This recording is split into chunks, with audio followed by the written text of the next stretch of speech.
Selamat sore, salam sejahtera untuk kita semua. Sebelumnya saya ucapkan banyak terima kasih kepada Bapak Sahrudi SHMH yang sudah menyempatkan waktunya. Sebagaimana surat permohonan kami yang telah kami sampaikan sebelumnya, dan alhamdulillah ada sambutan baik dari Bapak Suhabib, terutama dari kantor hukum Bapak Indra Suhata dan rekan. Sekali lagi kami ucapkan terima kasih yang sebanyak-banyaknya atas sambutan dan waktu yang sudah dipersiapkan. Jadi tujuan dan maksud kami yang pertama yaitu untuk silaturahmi, bahkan ada sebuah istilah itu, tak kenal maka tak sayang maka tak cinta. Mudah-mudahan dengan silaturahmi ini kita ada hubungan yang lebih dekat gitu Pak. Dan terutama kami dari mahasiswa akan melaksanakan tugas dari MK mata kuliah itu kewirausahaan yang dosen pengampunya yaitu Ibu Sartika. Jadi tujuan dan maksud kami itu pertama wawancara, mudah-mudahan ketika nanti di wawancara itu Bapak Sahrudi itu berkenan untuk menjawabnya itu sebagai masukan atau ilmu bagi kami sebagai mahasiswa gitu kan. Adapun sebelumnya kami akan memperkenalkan kelompok kami terlebih dahulu gitu kan. Yang pertama yaitu saya sendiri Ali Abdullah, gitu kan. Yang kedua yaitu di sini ada Surya Wijaya, dan yang ketiga ada Pak Janus Manurung, ada Pak Embang, ada Pak Listiono, dan yang terakhir ada Pak Yui. Gitu. Jadi di sini ada beberapa yang akan kami tanyakan atau wawancara terkait kantor lembaga kantor hukum Bapak Undang Suhata dan rekannya.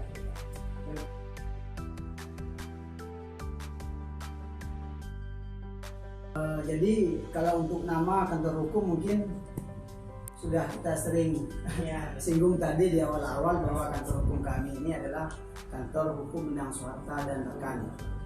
Tapi pertanyaan yang mendasar adalah kenapa Bapak memilih nama ini sebagai kantor Bapak gitu kan?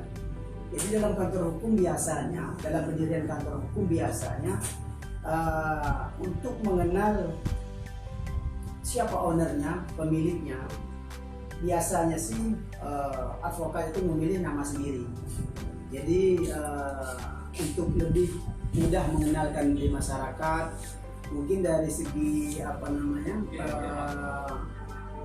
jati diri juga mungkin lebih mudah dipahami, lebih dihargai juga lah mungkin ya kalau menggunakan nama sendiri gitu. Dan satu yang tidak kalah penting yaitu suatu kebanggaan yang tersendiri lah kalau kita punya kantor hukum, apalagi sudah berkiprah atau hukum Pandang Suhata ini lebih kurang 18 tahun. Dan alhamdulillah masih konsisten lah menegakkan keadilan, memperjuangkan keadilan untuk masyarakat yang benar-benar memerlukan bantuan. Jadi suatu kebanggaan tersendirilah bagi Pandang Suhata untuk menggunakan kantor ini.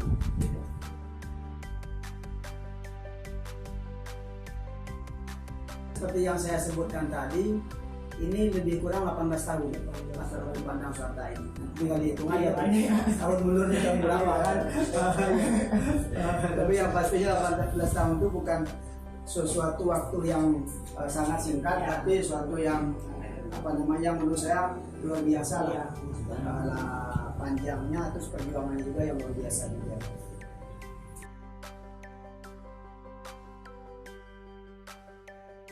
Jadi biar teman-teman semua nanti tahu juga bahwa kantor hukum Pandang Suhata ini kan ada dua.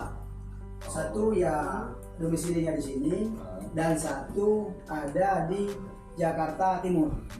Nah, jadi untuk anggota di sini lebih kurang, untuk tim yang ada di sini lebih kurang itu sekitar 10-12 orang. Nah, kalau yang di Jakarta ada 4 orang.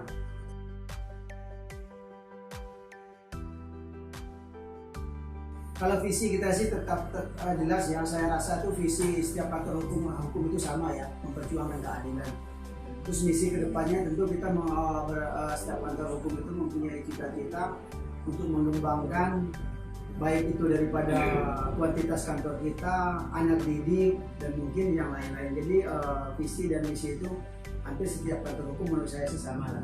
Jadi di samping kita memang memberikan rasa keadilan dan memperjuangkan keadilan untuk masyarakat, yang misinya ya kita untuk pengembangan diri baik untuk kantor hukum itu sendiri maupun nanti orang-orang yang akan berniat jadi advokat nantinya. Karena di sini kan juga kan kita kan menerima penerimaan magang. Jadi dalam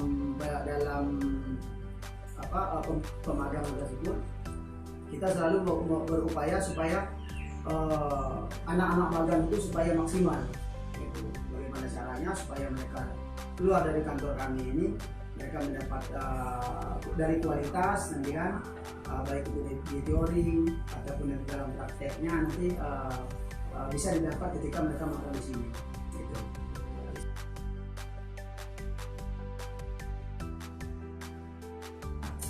Jadi strategis kita sih yang pertama tetap kita dalam melakukan profesi kita ini profesional, dalam arti bahwa kita benar-benar menjalankan kuasa tugas kita sebagai advokat sesuai dengan apa yang sudah kita sepakati dalam surat kuasa.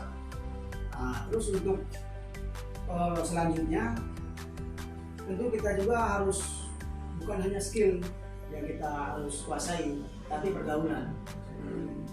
Jadi pergaulan itu sangat menentukan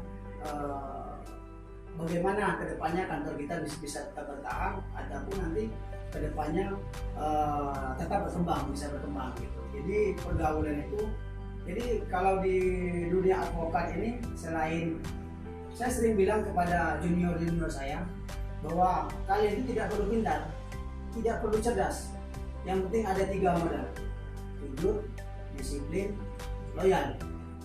3 aja modalnya. Syukur-syukur kalau ada 5 tadi: jujur, disiplin, loyal, terus cerdas sama pintar, gitu kan. Kenapa orang cerdas di negeri kita ini banyak, Mas? Orang yang ahli teori banyak, cuman pengaplikasiannya itu kan. Nah gitu. Jadi sekarang ini posisinya kan kritis boleh, tapi kita harus ditunjang, harus didukung dengan aksi juga. Gitu. Jangan hanya mengkritisi tapi kita nggak berbuat apa-apa. Gitu. Jadi zaman sekarang sama zaman Orde Baru beda. Kalau zaman Orde Baru kita kritis, posisinya memang waktu itu memang belum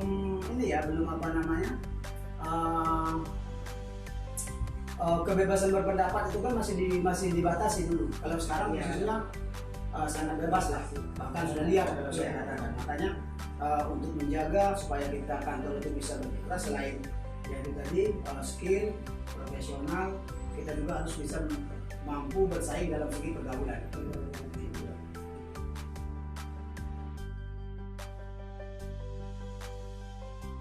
Biasanya hambatan kita dalam mendirikan kantor, perjuangan kita itu ketika kita dibenturkan dengan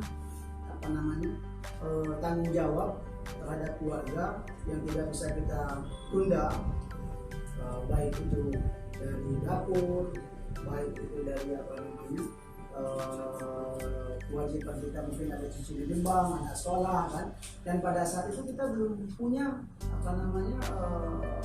klien lah yang maksimal kan, ataupun penanganan perkara dan mendapatkan kepercayaan dari masyarakat untuk menangani perkara mereka. Nah, disitulah tantangan itu terjadi. Kalau kita tidak mampu bersaing dengan sekarang kan kami ya teknologi, pergaulan kan, kalau kita tidak bisa bersaing dalam hal tersebut, maka kita akan jauh nanti ketinggalan. Seperti itu Mas tantangannya.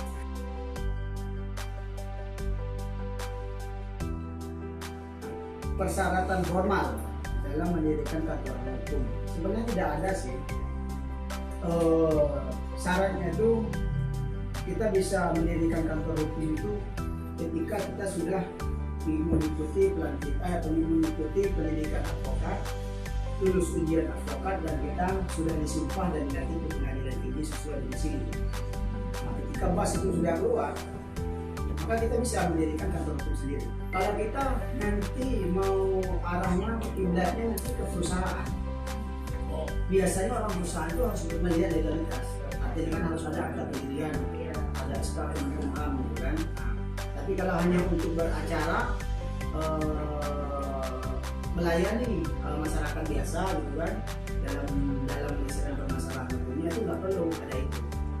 Jadi itu syaratnya itu untuk menjadikan pakar hukum yang penting sudah dilantik jadi advokat.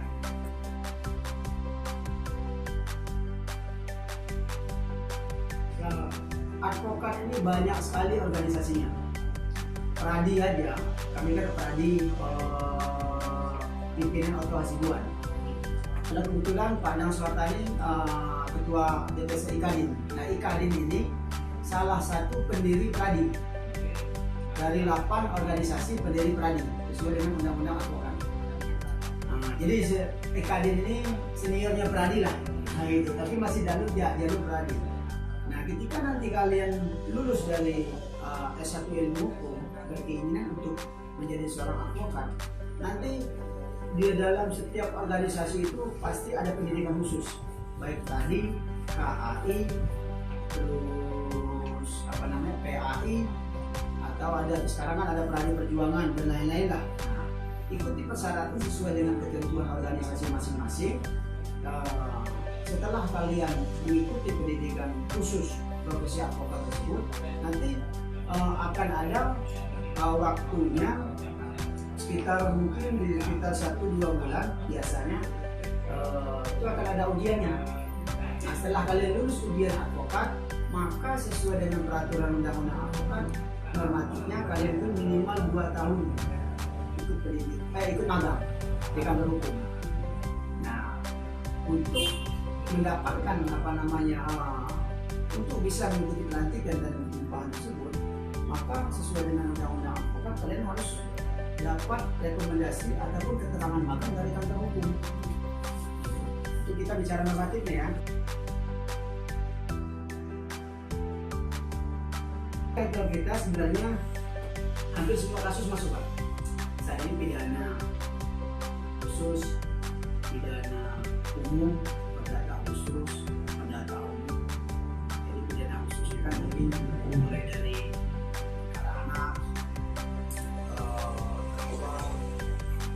terus perkara yang lain, ya korupsi, korupsi, pidana umumnya seperti pembunuhan, ya pencurian, gelap, kalau perdata khususnya ya kepailitan.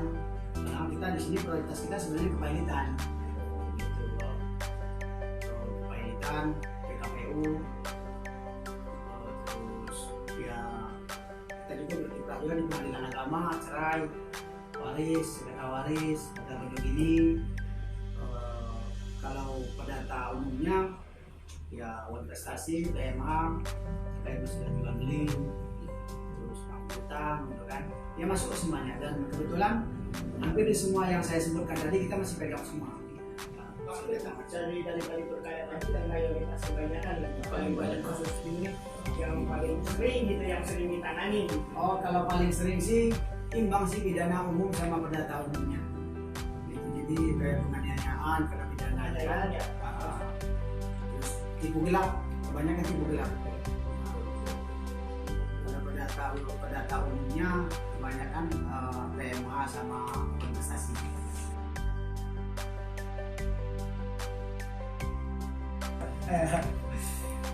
Ya sebenarnya kalau tujuannya seperti yang saya bilang di awal tadi, di samping kita memang sebagai mata pencaharian kita, terus yang kita prioritaskan juga kan untuk memberikan rasa keadilan, memperjuangkan keadilan untuk bagi masyarakat yang membutuhkan berdasarkan itu sih.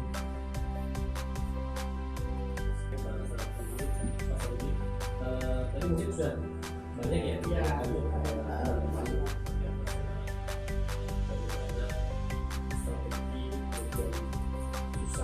Susahnya dan menjalankan bisnis atau usaha profesi advokat.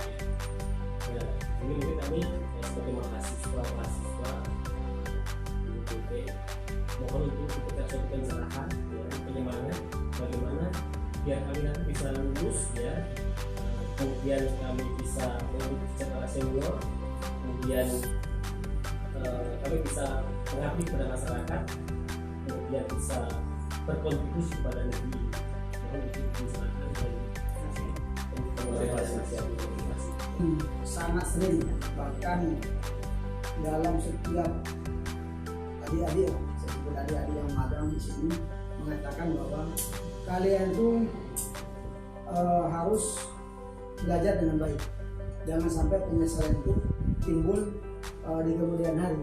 Karena di sini ini ada dua macam magang mandiri dan magang tugas dari kampus. Nah, bagi khusus yang bagi anak-anak atau adik-adik yang magang mendapatkan tugas dari kampus, saya selalu bilang bahwa pergunakan kesempatan belajar sebaik-baiknya. Kenapa? Pada saat nanti kalian terjun di masyarakat, kalian belajar dengan maksimal pun pasti ada yang kalian sesalkan. Kenapa saya dulu tidak lebih maksimal lagi? Nah, bagaimana caranya supaya kalian bisa lulus dengan baik? Ya, yang kita harus belajar sungguh-sungguh. Apa yang disampaikan dosen, kalau bisa kita kembangkan, jangan hanya stuck di teori doang, tapi kita harus kritis, harus kita kupas lagi. Kalau ada penemuan baru itu lebih bagus. Nah, bagaimana supaya bisa berkontribusi dengan di masyarakat ketika kalian nanti sudah lulus? Ya itu tadi, dari diawali dengan belajar sungguh-sungguh. Kalau kalian nggak belajar sungguh-sungguh, apa yang mau kalian kasih ke masyarakat? Karena itu buat diri kita aja posisinya tidak mencukupi, tidak memenuhi, tidak terpenuhi, apalagi untuk masyarakat. Dari situ, nah, ya pesan saya posisinya, ketika kalian memang sudah lulus dengan baik, mendapatkan ilmu ke depannya, ya pergunakanlah supaya nanti jangan hanya orientasinya ke cuan, duit, tapi lihat juga masyarakat yang membutuhkan bantuan itu. Ada kalanya kita orientasinya ke uang, tapi ada kalanya juga kita untuk rasa kepedulian kita ke orang-orang yang memang membutuhkan bantuan kita. Gitu, Mas. Mungkin itu ya menjadi pertanyaan atas wawancara ini. Mudah-mudahan apa yang telah disampaikan oleh Pak Sarun itu jadi ilmu atau wawasan bagi kita sebagai akademisi. Mudah-mudahan nextnya ke depannya kita bisa dengan mengikuti jejak-jejak yang sudah disampaikan ataupun wawasan yang telah disampaikan Pak Sarun, terutama dalam kantor hukum Bapak Undang Suaka.